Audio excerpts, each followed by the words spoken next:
Hello बच्चों। आइए आज का सवाल देखते हैं। सवाल में ये पूछा है कि gold dissolves in aqua regia to give. Okay, हमें जानना है कि गोल्ड जब एक्वा रेजिया के साथ रिएक्ट होता है तो हमें क्या प्रोडक्ट मिलता है, और हमारे पास चार ऑप्शंस है तो हमें उस पर वर्क करना है। ओके, तो आइए सोल्यूशन स्टार्ट करते हैं की कॉन्सेप्ट से। जो चीज हमें समझनी है इस क्वेश्चन में वो है properties of aqua regia.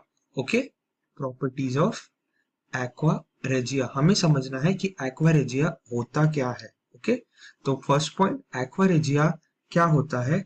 When we mix 3 parts of concentrated HCl hydrochloric acid plus 1 part of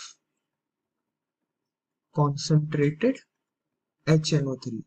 okay, जब हम ये दो मिक्स करते हैं 3 parts HCl और 1 part HNO3 तो हमें एक्वा रेजिया मिलता है। ओके बच्चों, अब दूसरा पॉइंट जो हमें समझना है कि एक्वा रेजिया का पर्पस क्या है। तो बच्चों ये पर्पस सर्व करता है कि it is used to dissolve noble metals, जैसे कि गोल्ड और प्लैटिनम। ओके, अब हमें समझ गया है कि एक्वा रेजिया क्या होता है।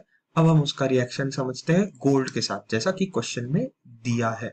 ओके, सो बच्चों, रिएक्शन विद AU यानी कि गोल्ड अब हम समझते हैं। सो बच्चों, जब हम AU लेते हैं और एक्वा रेजिया लेते हैं, सो बच्चों एक्वा रेजिया को हम आयंस के फॉर्म में डिसोसिएट करके लिखेंगे इक्वेशन में। तो H प्लस आएगा हमें HCl से और H प्लस आएगा HNO3 से, तो हम यहाँ H प्लस लिखते हैं। स्टोइकियोमेट्री में बैलेंसिंग हम बाद में करेंगे।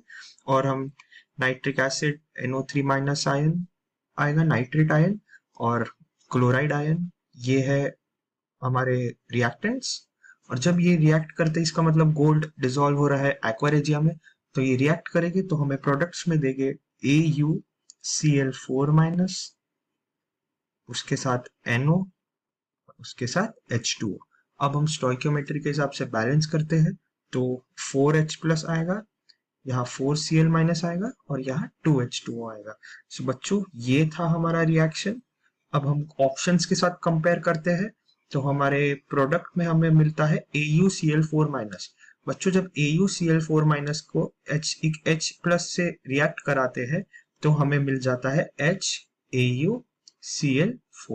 ओके, सो देयरफॉर इस क्वेश्चन का आंसर हो जाना चाहिए option 1, HAuCl4। Okay, I hope आपको ये सोल्यूशन समझा हो। थैंक यू बच्चों, ऑल द बेस्ट।